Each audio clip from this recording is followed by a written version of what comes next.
This is Eric Rutan of Cannibal Corpse. You are listening to the Scars and Guitars podcast with Andrew McKay Smith. G'day everybody, thanks so much for tuning in, I appreciate it. This episode features a conversation with Accept frontman Mark Tornillo. Now the chat took place back in July of 2017. It has been available via the Scars and Guitars podcast and all the usual podcast outlets really ever since then. And it's been getting great traction. I'm not going to say I don't know why. A conversation with Mark Tornillo is always a bit of a thrill, but it's one of those episodes that has taken on a bit of a life of its own through the podcast app, so here it is, repurposed for the YouTube audience. Now, throughout this conversation here, well, the compelling event was twofold. There was a new album on the horizon back in those days, The Rise of Chaos, which saw light of day on August 1st, and there was an Australian tour, which I think from memory was the more significant compelling event behind the chat. Throughout the conversation, though, there's a broad range of topics covered, such as the popularity or otherwise of TT Quick in Australia. Had no idea who they were before talking to Mark, actually, but apparently, according to the man himself, there are fans down under. Something else I did, I probably laboured the point a bit too much, but he's now almost 70 years of age. Okay, so if this chat took place in 2017 when he was 63, and we're now 6 years after the fact, man, for a fella that's nearing 70 years of age, he looks fantastic. But yeah, I probably laboured the point a bit too much. And anyway, he took it like a champion because he is a good bloke and he's a great frontman and vocalist, I must say. So here he is, Mark Tornillo from Accept. I'm going to open up our chat with an excerpt from a review that I wrote for the Metal Forge publication. So here goes. Frank Tornillo's energy and faithful, yet contemporary take on Udo Dirkschneider's vocal have the potential to bring Accept's brand of high-octane pre-thrash to a brand new audience of younger and more likely impressionable listeners. This in turn ensures that the band remain relevant and is seen as far more than a nostalgia act jammed with imitators and animated mannequins. Such as Tornillo's influence on the songs, one could parachute into the listening experience on this album, that's the live album, none the wiser to Dirkschneider's absence. It has been said that imitation is the sincerest form of flattery. However, it is an entirely different proposition to imitate and improve, and Tornillo may have just done that. So on that note, mate, congratulations on doing what so many have tried in heavy metal, yet very few have actually achieved. What do you love about being an Accept? Wow. I like that quote. Wow, thank you very much. My pleasure. Thank you very much. Yeah, well, we try. That's for sure. You know, I mean, I like the fact that, you know, we are try to be relevant, you know, and not just a nostalgia act. You know, try to make new music and try to make the old music sound the way it's supposed to sound. And I'm glad people appreciate it. Yeah, it really surprised me when you came into the band because I'm not like a long time or an old fan of Accept or anything like that, but I've been listening to heavy metal for 25 years, so I did have some background on killer cuts such as Balls to the Wall and all of the hits that Wolf and his compadres have composed over the years. But when I heard you come in, I thought, holy shit, who's this bloke? Because I thought you might have been in a band from Europe or when I say a well-known US band, I know you've had some association with the lads in Overkill, so I'll ask you a question about that a bit later on. But, mate, you seem to come from out of nowhere. Yeah, well, the band that I was in for years, TT Quick, was really, obscure in other parts of the world. We had a decent following in the United States. We were signed to Megaforce. We were signed to Island for a while. Yep. And just never really became big, you know. It was definitely not a household name by any by any means. So, yeah, I guess I kind of did come out of nowhere, you know. Yeah, I probably should have reframed that and said bazillion-year overnight success, you know. Yes, that's the old-fashioned saying, isn't it, mate? You've clearly been plying your craft on the stages around the States for many years, and of course, I don't think many Australian listeners had actually heard of you beforehand. But yeah, mate, you certainly made a big impact. That's for sure. I don't doubt it that they hadn't heard of me. That's for sure. But surprisingly enough, though, I signed quite a few TT Quick albums when I was over there. So you never know. You never know. Yep, you never know. Mate, the band That's Accept does have a new album that will be released on the 1st of August, and it is called The Rise of Chaos. What can you tell the listeners about it? Yes. It's wow. I'm really enjoying it. I'll tell you that. We had a great time making it. I think it's a little heavier, possibly, than Blind Rage. A little darker, but more of the same. I mean, we're certainly not trying to reinvent the wheel. I think we just try to, stay within what we do well, and try and keep it fresh. Maybe write new music and try and make it sound classic, but be fresh and new, and use new technology. And it's quite refreshing for us to be able to just do this again after all those years of not recording albums. And I think that's why we just keep popping them out, just because it's, you do the tour and then you're like, well, we have to make a new record, don't we? Well, let's go do it. And that's always the way it was when we were all, doing this back in the 80s and 90s. So we're enjoying it. Yep, fantastic. And we are glad you are as fans, let me assure you. And now this next question, I'm pretty sure you've been asked by every single person in your Australian media run here, but gosh, I'm going to ask it as well. You do have a lot of fans here in Australia, and you are travelling all the way here for a solitary show in Melbourne in September. So how come only the single show?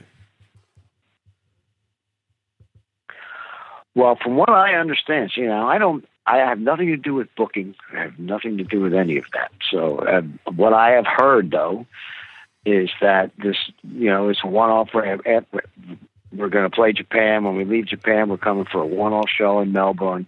And from what I understand, we will be back to do a complete tour. Okay, wonderful. Yep. Probably in 2018. That's the way it's looking. Uh-huh. The tour is just beginning now. The tour isn't even started yet. It will begin in September. So we're actually going to do a series of album release parties throughout the U.S., and I think that's really the way they're looking at this in Melbourne, is that it's kind of an album release party in just major cities. Then the tour itself will actually start, from there on out. Yep. Mate, that makes complete sense. The way I'm hearing that we're going to be back and we'll be doing multiple cities. So, yeah, I'd love to see you in Brisbane, mate. That's where I'm from. And I hope so. Yeah. Well, a lot of people down here do feel that way. We didn't make it last time. Yes, that's it. I would love to get out there. Believe me. So you do share a home state with the great Blitz Bailey from Overkill, and you've even appeared on an album with the band. Can you tell us about your friendship with Blitz and the members of Overkill? Man, I've known Blitz since, we used to play at the same clubs, I would say, in the late 70s, early 80s, very early 80s. And him and I kind of reconnected again after I joined Accept. We were playing, I think it was a Bang Your Head festival in Germany, and I hadn't seen Bobby in a while. And found out they were playing, and we just kind of ran into each other backstage in the dressing area and hung out, and we all had a blast because it was like a New Jersey reunion between him and everybody else in the band and myself. And then about I guess it was not long after that, him and I got him involved in doing a benefit show here in the U.S. that I was working on. And he jumped on board, and we still do it every year. We're actually going to be doing it next. It's August 27th over here. It's for muscular dystrophy, and it gets bigger every year. It's a really, really cool benefit. But I did. He came on board, did that with me, and then asked me if I would consider singing a song with him on the Overkill album. And I was like, of course I will. Cool. So then we did that. So now him and I talk quite often, and hopefully we get to see each other on the road again once in a while. So cool. Yep. We actually did a show together. We did Accept and Overkill in New York City in Times Square at the I think it's called PlayStation Theater now. It was Best Buy Theater then. Okay, yep. But that was a killer night. Yeah, that'd be a wonderful double bill, mate. Just a slight hint, if you are coming back here in 2018, it'd be awesome if you could bring Overkill with you, if you ever have a say in the bands that can come with you or support. Hey, you wouldn't get an argument from me. You wouldn't get an argument from me. That's for sure. Excellent. More Americans, yeah. Yeah. Not a bad thing, especially on the music front. So much great music comes from the US, mate, and your good self, as I say, you've certainly taken a lot of people by, I don't want to say by surprise, mate, but a lot of people are super impressed with what you've done. And, mate, I love Overkill in particular, thank you. Have a broad fan base down here to the extent where they even recorded a live album, I think it was in Sydney or Melbourne about 10 or 15 years ago. So, anyway, food for thought. Yeah. So this next question... is a bit of They've been making some great records lately as well. Jeez, the last one was killer.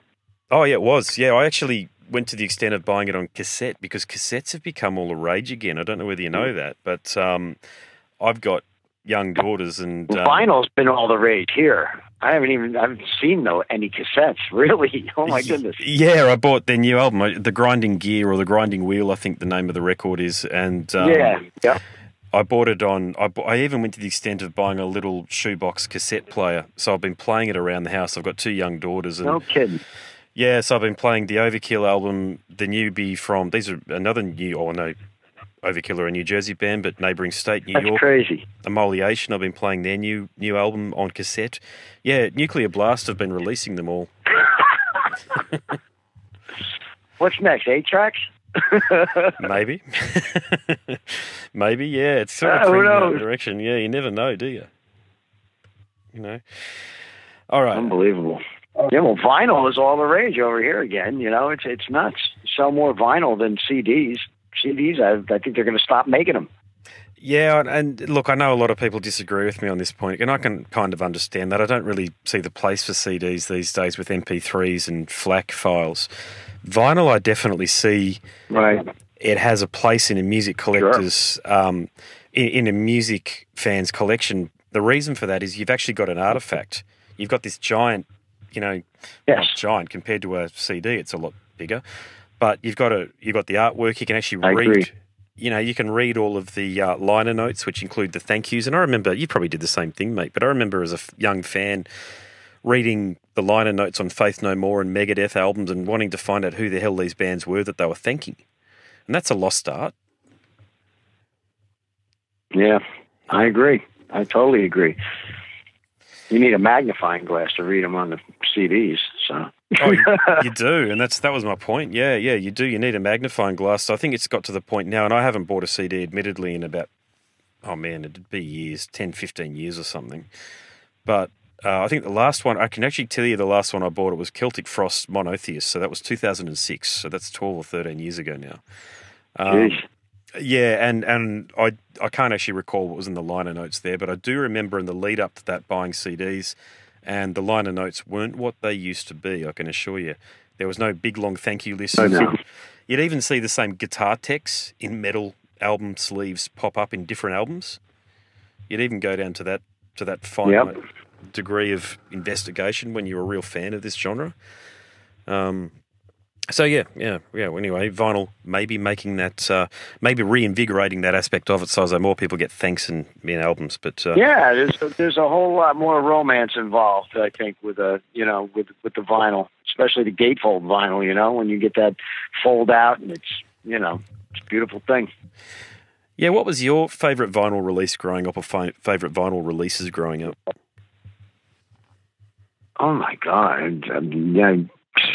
I grew up in the 60s and 70s, so I used to stay at the store waiting for new Beatle albums to come out. Then they came out with the White Album, and there was nothing on it. It's like, what is this? giant gatefold vinyl. There's nothing written on it, and you open it up, and there was 4 pictures, and that was it. But I'm Screaming for Vengeance and. Yes. And Unleashed in the East were just amazing records for me on vinyl. Definitely on vinyl, you know. Yeah, sweet. Yeah. No, I haven't got too much Priest, I've got to say, but I'm going to... Priest Live is an album that I know a lot of fans don't like. You know, the one with the bronze album cover or copper album cover? That's an album I've been trying to seek out on vinyl now for some time, because I don't think that they repressed that one during the reissues that they did a few years back. But yeah, Beatles albums and the like, mate, they all. I think you've got to listen to a record in the original format that it was recorded. So that means that for the Beatles, you go back and you listen to it on vinyl. It's all recorded on analog equipment. Yep, exactly. Beatles and Stones, they're definitely vinyl. Digital, I don't know how that even works. Well, I don't think it sounds the same. same. All into one. Yeah. You're right, mate. I'm sorry? Oh, I just don't think it sounds the same. No, it doesn't. It totally does not. But it is what it is. Okay, so my next question, I don't think I've ever asked this of anybody else before, so I ask this also with the greatest of respect, okay? So you are in great shape, and it hints at something you just mentioned a moment ago, as in that you grew up through the 60s and 70s, and the question is, you are in great shape, which is absolutely required when touring and performing. You're also 63 years of age, if I'm correct there on your age, and it's older than my father was. Yes, I turned 63 in June. So that's older. Well, that's great. Really? Well, it's great, mate. It's older than my father was when he passed away due to cancer many years ago. So I need to ask, because you look like you're 20 or 30 years younger. What type of exercise regime do you follow, and what tips do you offer to people out there that are looking to get into shape and need some encouragement on improving their health? Well, I don't know that I look 20 or 30 years younger than I am, but thank you for that compliment.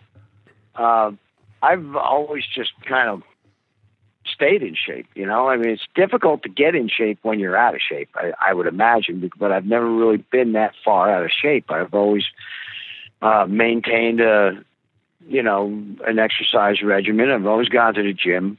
I still do. I was at the gym this afternoon. And I watch what I eat. People always ask me, how do you stay thin?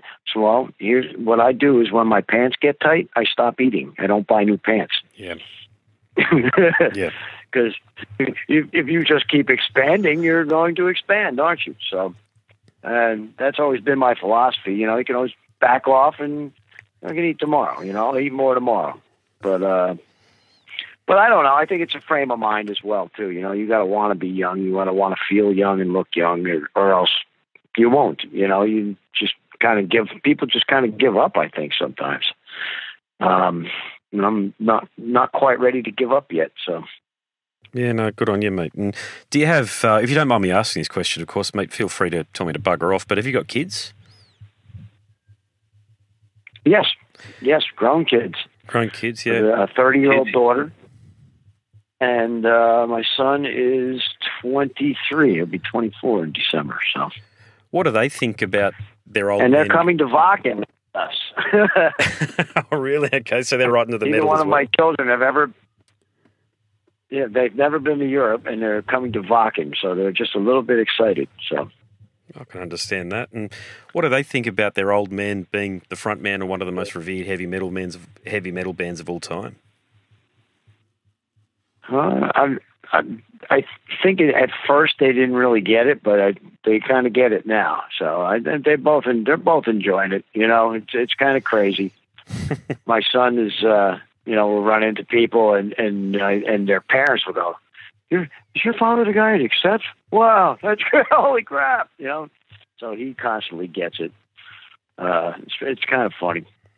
Yeah, cool, mate. Yeah, strange for them, I think, but I would think it'd be great. I think you're with again, with the greatest of respect, I say this. I mean, you're out there performing in front of tens of thousands of people when a lot of people of the similar vintage are thinking about retiring. And mate, you're just turning it up a notch every night. Yeah. So, I'm not quite ready to retire yet. So. No, I don't blame you for that one at all. But all right. I think you've said something in there that's really important, is you were never out of shape. You've kept yourself in shape all the way through, so you've never felt that lethargy or that sincere form of tiredness that overcomes human beings when they've been working for a career for 40 years. By keeping yourself in shape, you've been able to keep that vitality. It's and again, the kids keep you young too, but it really is a frame of mind, I think, more than anything. If you allow yourself to be old, you'll be old. You have to fight it. You do. For lack of a better word, or else it will take you down. Age is not just a chronological thing; it's a mental thing, I think, as well. Obviously it's a physical thing, and luckily I've been blessed enough not to have any major illnesses or that sort of thing too. I mean, sometimes you just can't. You're not in control of what you're doing because you become sick. But I've been lucky in that respect. So. Yeah, cool, mate. Yep. Okay, so I'm up to my final 3 questions, and I do ask these 3 questions of all of my interview subjects, so I would love it if you could humour me here, Mark, and your answers can be as not safe for work as you like. So here goes. Here's the first question. All right. Choose 3 words to describe yourself.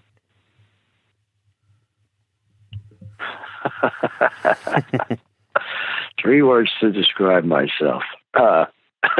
Thirsty. I do like to drink beer. Don't we all? I'd say energetic. Definitely, yep. And unfortunately old. All right, okay. Next question. If you could go back to when you were 18 years of age and give yourself some advice, what do you think you'd say? Oh, my goodness. Write music now. Yeah, it's good advice, actually. To any musician, make sure you're writing music, yeah. Do you think you would have done anything? I mean, I should have really concentrated on it, Yeah, I understand. And do you think you would have potentially have looked at another genre outside of hard rock or heavy metal, given you were a Beatles fan and it sounds like a bit of a Stones fan as well, if you had your time over again? I was always a rock fan. That was the thing back in the day. There was rock music, and that was it. It was rock. Beatles were considered rock. Everything was rock. There was no genres. There was no punk. There was no no pigeonhole stuff. It was just rock. Bad Company was a rock band. Led Zeppelin was a rock band. So I would have played rock, definitely. Rock. Yeah, it's a good way of looking at it. No matter what.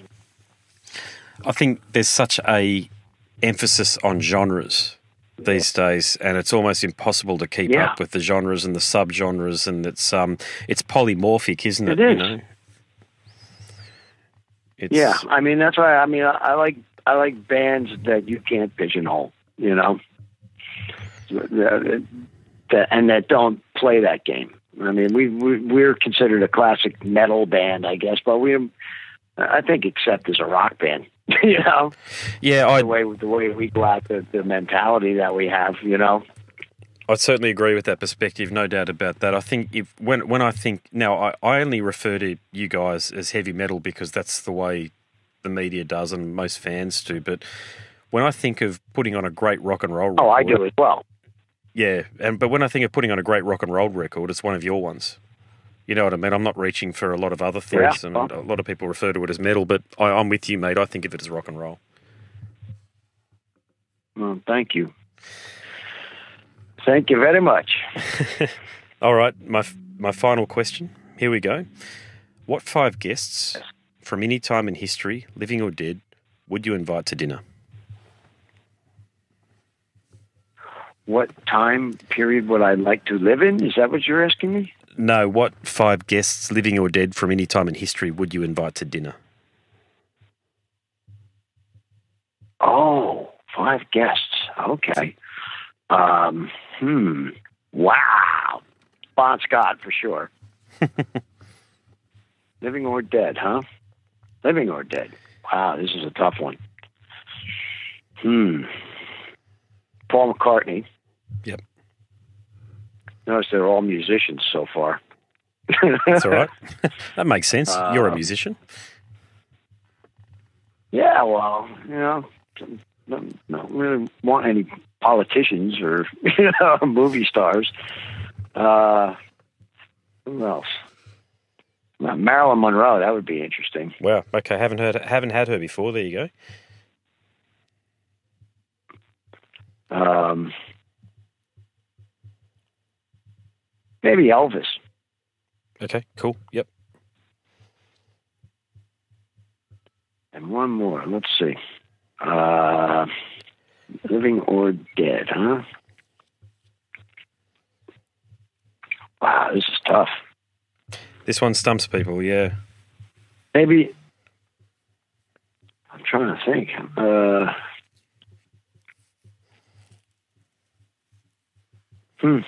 Maybe John F. Kennedy. Wow, okay. Speaking of politicians, then I could find that, just so I could find out who killed him. Well, you mentioned Marilyn Monroe in there too, and I was going to ask you, do you think you'd ever, in a situation like this, if it could ever be arranged, I'm sure on an alternative dimension it could be arranged, but would you ask her how her life ended as well? Because there's a lot of conjecture about that as well. Yeah, maybe. And Elvis the same way, Well, we kind of know how his ended, but yeah, that's a very interesting list there. Those are the icons from my childhood, actually. So it's kind of weird. McCartney as well. Yeah, Bon Scott, he's just one of my heroes. So. Well, yeah. Actually, I can hear the parallels in your approach and your stage presence, actually, the parallels in your approach to being on stage in Bonds, actually. And you're probably aware, mate, he's Australian, so he's revered as a saint for just about every rock band that's plying their trade. With good reason. With good reason. He was a genius. Yeah, he's a rock and roll animal. Yeah, very unfortunate end for him as well. But I suppose he lived life on the edge, and in some way. Yeah, you're right. He was a great lyricist too. Not just an amazing frontman and singer, but what a great lyricist. I mean, he was like a simplistic genius. Had ways of turning little things around and just making them brilliant. Yeah, did you ever hear the story behind how he came up with the title for "She's Got the Jack" and the lyrics in that song? No. Okay, I hope I get this right. So any Bond fans out there and any members of his family, if I've got this incorrect, let me know. I understand that he had some kind of a venereal disease at the time, and he was dating or being amorous with various women, or women were being amorous with him, I think it was, and he picked up something from them, and then from the stage he pointed at the women who actually had this particular disease when he's singing "She's Got the Jack," and he's pointing. Oh my goodness! Now I read that somewhere. A while ago. That's brilliant. Yeah, I read that somewhere a while ago, so I haven't got that correct. But yeah, it sounds like it'd be something Bond would do. Heard the stories about a whole lot of Rosie for sure. Yes. Yes, and AC/DC when they played down here recently, actually, they played down here. I think we were the last country to see them with Brian fronting the band, and yeah, they had the big woman behind them when they played Whole Lot of Rosie. That was pretty exciting to see that. Bon Scott was a character, boy, wasn't he? Holy mackerel. I think it's a shame that with this whole thing with Brian as well, too. I think, I wish they would just come to their senses and get him back. But yeah, we'll have to see what happens. Look, I agree. And look, I didn't see them with Axl because I know they only did some North American and some European dates with Axl, but I wouldn't even mind if he continued on in some way, to be honest. I think Axl seems to have turned over a new leaf, so to speak, and he's turning up to gigs on time, and the performances that I've seen that have been recorded by fans on YouTube and that the band's released on their Facebook page and the like of Axl fronting the band, he did a killer job. He's definitely singing better than he has in a long time, so.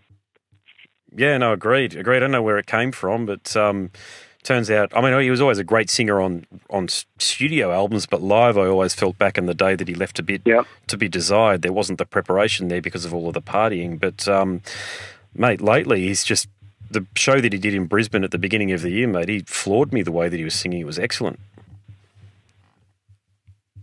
Oh, good to hear.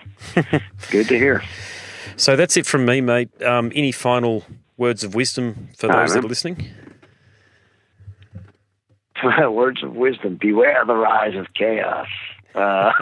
We will see you very shortly in September, right there in Melbourne. I'm looking forward to seeing you guys. I hope we don't disappoint, and I'm sure we will try. We will surely try not to. Mate, I don't think it's possible for you guys, especially your good self, to disappoint anybody, such as the ferocity of the performance on stage that I've seen on YouTube and all the rest of it. So, mate, I'd love to shake your hand and have a beer with you down here. I don't know if that can be arranged, but yeah, it'd be great to catch up. I'm sure it can. I'm easy to get along with, brother. So please come to the show and just make it known. We'll hook up. Okay? Thanks very much, mate. I really appreciate your time. Another good one, run and done. That was Mark Tornillo from Accept. Yeah, hope you liked that one. It's taken on a bit of a life of its own, that episode, since it's been launched on the podcast apps back in 2017. So here it is for YouTube, as I mentioned in the introduction. Okay, if you like that chat, there are many more just like it over at scarsandguitars.com. Click on the podcast link and you'll be taken to a universe of conversations featuring the leading lights from hard rock, heavy metal, extreme metal, punk rock, and a little bit more and beyond. Yep. And if you like listening, maybe you like reading too, because I've written a book, Scars and Guitars Volume 1, Conversations from the World of Heavy Metal and Beyond, etc. Click the link in the banner on the website and you'll be taken to a marketplace of your choice. And you can download a sample, try before you buy, and if you do complete the purchase, do hit me up because I want to thank you personally. On that note, there's some more information to share with you about the book, why you should invest some time in reading about these conversations. But before we get to that, I need to bid you a fond farewell. My name is Andrew Mackay-Smith, and I'm the host of the Scars and Guitars podcast. Until next time, it is a very goodbye for now. This is Eric Rattan of Cannibal Corpse. You are listening to the Scars and Guitars podcast with Andrew Mackay-Smith. I've been the host of the Scars and Guitars podcast since 2017. The first musician I interviewed for the show was David Vincent from Morbid Angel, and things have just snowballed from there. In all, I've posted almost 650 podcast episodes featuring conversations with many of the leading lights of rock, heavy metal, and beyond. It just got to a point where I thought, I need to write a book about all this, so that's exactly what I did. In Scars and Guitars Volume 1, you'll read a heap of deep reveals and commentary, such as Des Fafara talking about Coal Chamber and why the band will never return. You know, if you're a band just starting out, you need to hear me. Do not start a band with partners. Ever. Yeah, wise words there. Sage advice, mate, for anybody. Don't ever, because I can't go do Coal Chamber right now unless I get others involved. Phil Anselmo talks about the episode in his career which gives him the greatest sense of accomplishment. I think the staying power of the fans and the staying power of the songs, you know, whether it's Pantera, Down, or Superjoint, the fans remember the songs. Alex Skolnick from Testament confirms that, yes, playing the guitar in Ozzy's band is anything but an ordinary gig. Will Silent Oz from Dimmu Borgir write a book? Pa from Sabaton gives advice to people who want to start a band. Look at the team around you, look at the bandmates. If the guys want to be on the stage, then it's all cool. If the guys want to be backstage, then it's not going to be cool. Current and former members of Cradle of Filth discuss the band's seminal 90s material. Read about the reaction to George Lynch and Mark from Suicide Silence's comments when they throw shade at then President Donald Trump. We have this idiotic monster, you know, this egotistical, self-aggrandizing, complete piece of shit in there. I just can't understand how we've gotten to this place. And yeah, we kicked a hornet's nest with Sepultura.